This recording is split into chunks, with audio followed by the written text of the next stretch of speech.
Almost half the world's population will be heading to polling stations this year for a national election, including voters here in Korea who will be casting their ballots for the general elections in April. So what are the broader diplomatic implications of broad shifts in political landscapes across the world? What are the potential implications of a US leadership shift on the trilateral security alliance? And what are the regional implications of Chinese President Xi Jinping's call on his envoys to create a diplomatic iron army? Welcome to Wednesday's edition of Issues and Insiders. I'm Min Sunhee. We are looking ahead to a record-setting year for elections this year. And for more on this reality, I have Professor Min Jeong-hun from the Korea National Diplomatic Academy here in the studio with us. Professor Min, it's a pleasure and Happy New Year. My pleasure again. I also have our Kwon Soa with us, so it's good to have you here. Hello, Sunny, and Happy New Year to you and Professor Min as well. Right. All right then, so I understand we have dozens of countries looking ahead to some form of national election this particular year. Could we start off with that reality? Right. Elections, Olympiad, unprecedented vote fest, Democratic Super Bowl are some of the expressions media used in describing the historic election year 2024. And national elections are to be held in around 50 countries or more, with more than 2 billion people estimated to head to the polls. So let me tell you about some key elections. Probably one of the elections of the year that the entire world will be watching, the US presidential election on November 5th. And the world's largest election in terms of population will take place in India, with 900 million eligible to vote for general elections in spring. Incumbent Prime Minister Narendra Modi is hoping to be re-elected for a third term. Mexico's elections are held in June to elect a new president for a 6-year term. And for the first time ever, the two leading candidates currently are women. The European Union will have its 2024 elections for the European Parliament in June as well. And it's expected to be the world's biggest transnational election with over 400 million voters. South Africa, Indonesia, Pakistan, Iran all have big elections coming up as well. And in the very near future, Taiwanese head to the polls on January 13th to choose their new president and legislature amid growing pressure from China. Russia's President Vladimir Putin will run for president in Russia's March elections. And Ukraine, which is under martial law, is likely to postpone presidential elections despite current leader Volodymyr Zelensky's 5-year term coming to an end. Now, Zelensky had hinted that elections have to be held in peacetime. And last but not least, of course, South Koreans are going to head to the polls for the April general elections. Right, indeed, we are. Professor Min, what would you say are the diplomatic implications of perhaps broad changes in political landscapes across the globe? Well, the elections are political events that elect political leaders and government officials who will make public policies. And which candidate or which political party takes the position or power significantly affects the directions of public policies, including diplomacy. For example, let me talk about the potential consequences of the upcoming two important presidential elections in Taiwan and the United States. And Taiwan's presidential election will be held in just 10 days, and the major candidates have got neck-and-neck competition. So it's not clear which candidate will take the position yet. And considering the strategic importance of Taiwan, the outcome of the election can influence the relationship between U.S. and China and the overall geopolitical situations in the region. And more importantly, which candidate will take the White House this November will significantly affect the directions of U.S. foreign policy, and it will make a huge impact on the international community as a whole. So literally, the whole world is now watching the U.S. domestic politics and preparing for its relations with the next U.S. government, which is not clear yet. So there is no doubt that most countries will be very busy in this year of 2024 to cope with the changes in political landscapes and the foreign policies across the globe. Right, indeed. And so, as Professor Min has mentioned, there is much global interest in the outcome of the November presidential race over in the US. And that being said, what are the prospects of former President Donald Trump returning to the White House? Well, the chances of Trump returning to the election scene are high, seen in his endeavors to get back into the White House. One event that just came in today or on Tuesday local time is that the former U.S. president sued Maine's Secretary of State, who disqualified Trump from the state's primary ballot last week.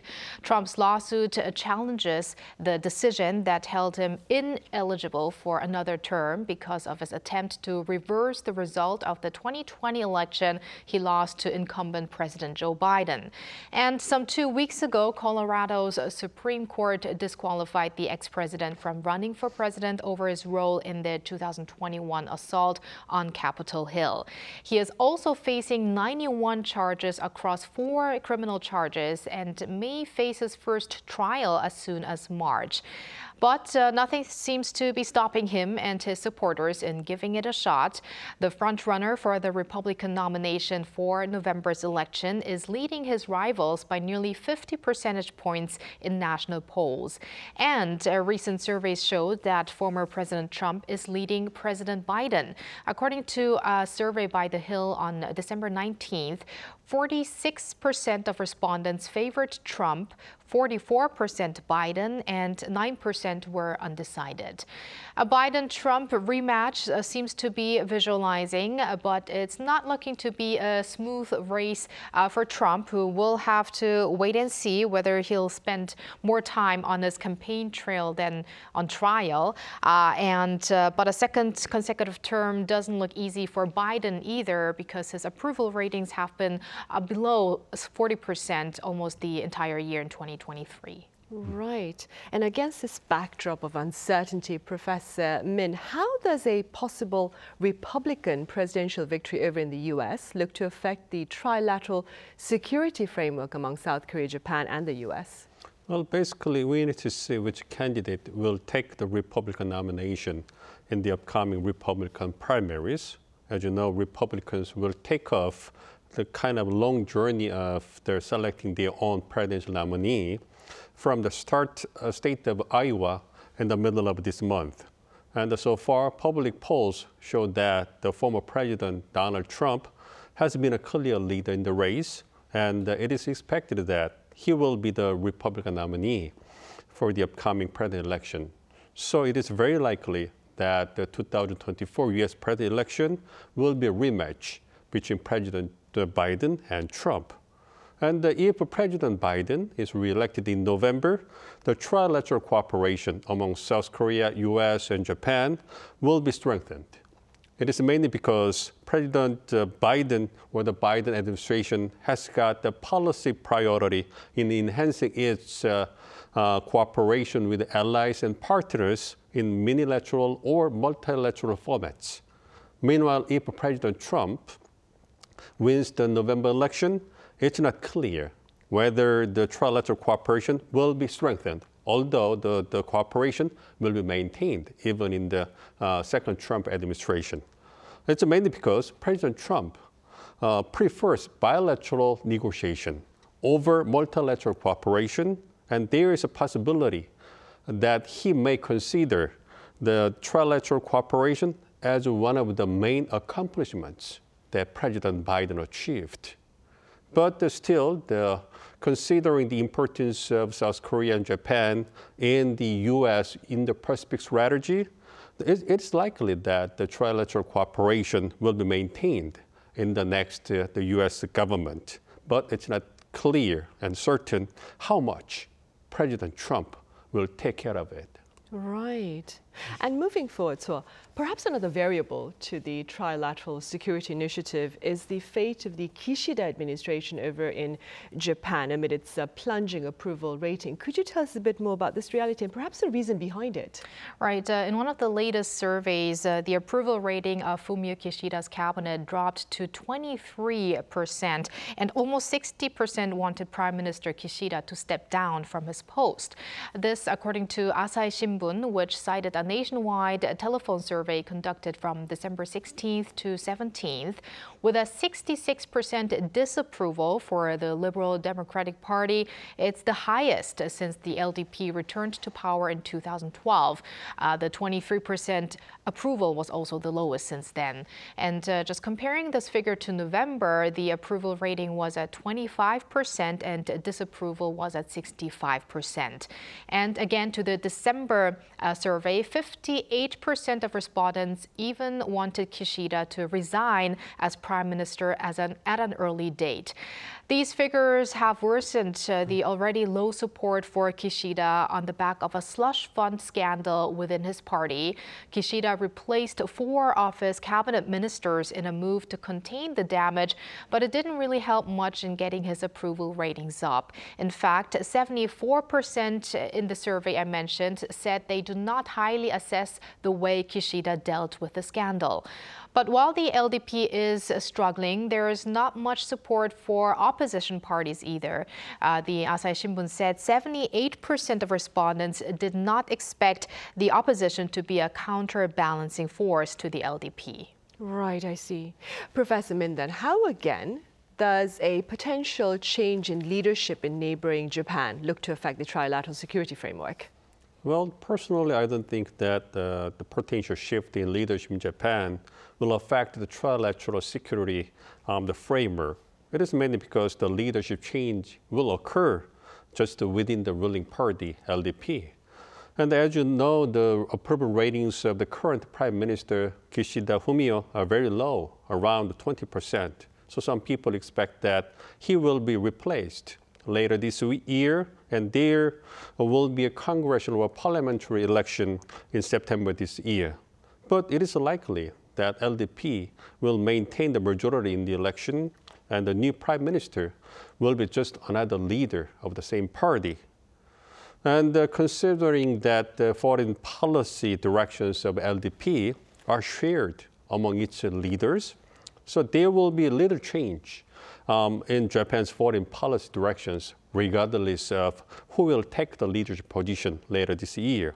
As you know, LDP's foreign policy is based on the U.S.-Japan alliance, and strengthening the alliance and improving the bilateral relationship between U.S. and Japan is the core of Japan's security. And considering that the Biden administration cares much about the trilateral cooperation to check the rise of China and may secure its national interests in the region, and the South Korea and Japan relations are still good. So I don't see any reason why a new Japanese leader want to make an impact or makes a change in the trilateral cooperation. So I don't think that domestic politics in Japan will affect the trilateral cooperation later this year. And do you suppose bilateral relationships between Seoul and Tokyo will also remain the same, amiable? Possibly. Right, hopefully, of course, right? Right, then moving forward again. So I hear Chinese President Xi Jinping, he has called on his envoys to create a diplomatic iron army. What exactly does he mean, and what can you share with us about the context behind these particular comments? Right, President Xi Jinping made those remarks following a high-level, closed-door meeting on China's future foreign policy direction. And the two-day Central Conference on Foreign Affairs work is actually a rare event, having been held in 2006, 2014, 2018, and then the last one was in 2020. too. And so it was a third under Xi's term. I would have to say 2023, December 27th to 28th. And on this occasion, Xi urged his Chinese ambassadors to build a diplomatic iron army, that expression seeming to be in line with his so-called wolf warrior diplomacy, hinting towards aggressive foreign policy ambitions. That diplomatic iron army should be loyal to the party and observe strict discipline, he said. And strict was a word that he repeatedly mentioned. Here's another quote made by Xi to his envoys: "Dare to be good at struggle and to become defenders of the national interest. It is necessary to resolutely safeguard the interests of national sovereignty, security, and development with a posture of readiness and a firm will to defy strong powers." And he also referred to growing oppression and containment by what he called external forces in recent years. So external forces and strong powers, all of these expressions hinting towards the West and the U.S. in particular. Assessments are that a more confrontational tone in terms of diplomacy was felt than in the past year. And also the wordings were very kind of militant wordings that President Xi used. And the reason for why I'm making this comparison with the past year, so year 2023, is because China's relations with the U.S. saw signs of easing, and Beijing was focusing on attracting foreign investment to get its economy back on track after the COVID-19 pandemic, which didn't really work that well, though. Right. Professor Min, there is talk about a possible trilateral summit between among South Korea, Japan, and China, perhaps this spring, I believe. What are your prospects with regard to the trilateral summit, and what issues do you suppose should top these talks if they do occur? Okay, before talking about the potential trilateral cooperation among the three countries, let me take a little time to talk about the bilateral ties between Seoul and Tokyo under new Japanese leadership. As you know, the improvement of the bilateral relations between South Korea and Japan made the current trilateral cooperation possible. And the improvement was made mainly due to the political decisions of President Yoon, although Japan did not change any position about South Korea. And when the two countries improved their relations, it was well received by the Japanese public, and the approval ratings on the Kishida government significantly increased in Japan.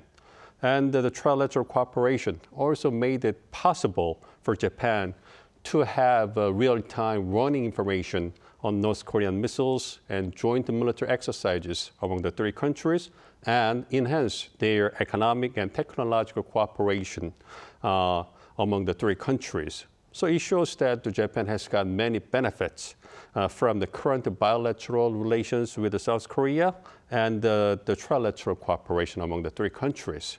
So I think that the new Japanese leadership want to maintain or improve its bilateral cooperation with South Korea and strengthen the trilateral security framework.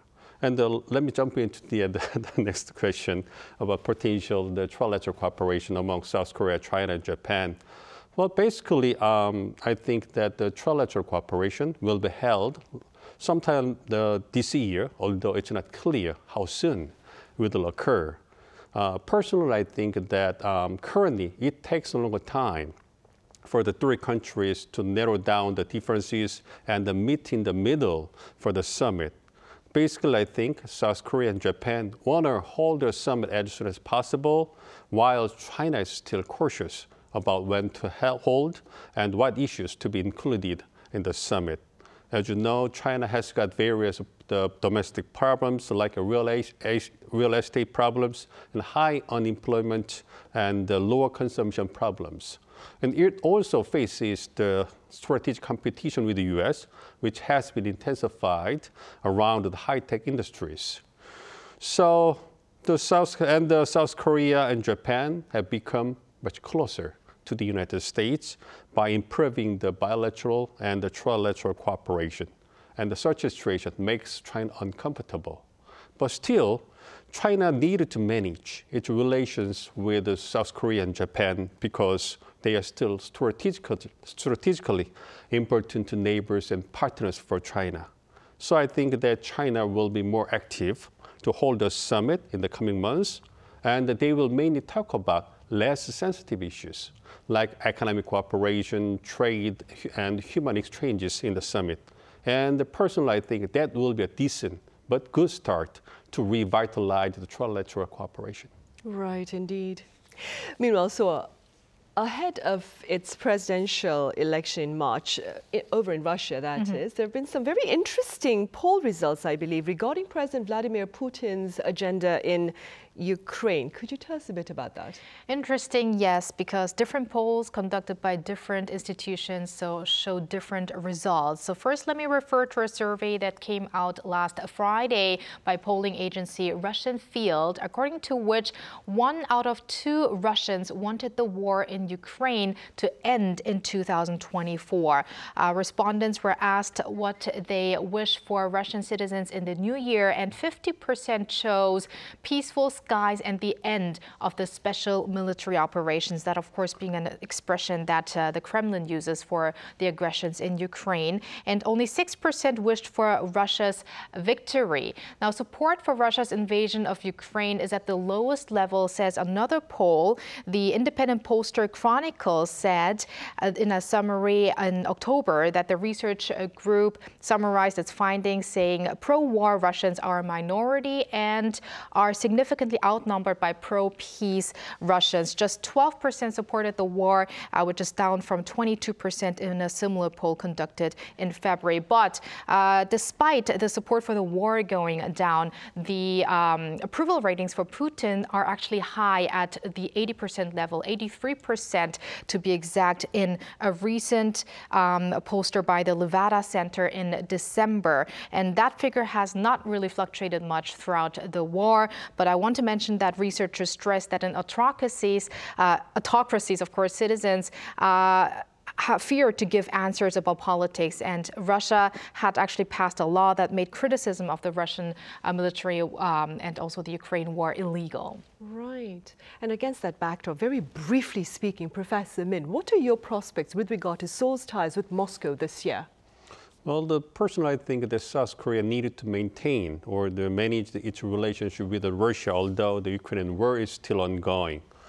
Personally, I think that Russia's influence will increase this year.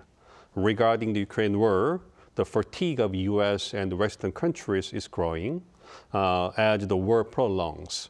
So there is a possibility that their support for Ukraine will gradually decrease, and Ukraine could be forced to make a truce or peace negotiation with Russia toward the end of this year. Meanwhile, it is expected that President Putin will win in this upcoming presidential election in March, and he will maintain his leadership in the coming years. And after the election, President Putin will try to strengthen the relationship between Russia and China, and he will also expand Russia's influence to the global south. In addition, he will try to maintain Russia's influence on the Korean Peninsula by strengthening its cooperation with North Korea. But still, Russia wants to maintain its relationship with South Korea. So I think that South Korea needed to manage or to make the diplomatic effort to silently manage its relationship with Russia. The Ukraine war will end sometime, maybe later this year or sometime next year, and Russia will come back to the international community as a major player. So we need to be prepared. Right, I see. All right, Professor Min, as always, thank you very much for your insights today. And Soa, thank you very much for your time. My pleasure. Right, well, that ends this edition of Issues and Insiders. We return same time tomorrow, so do join us then, and thank you for now.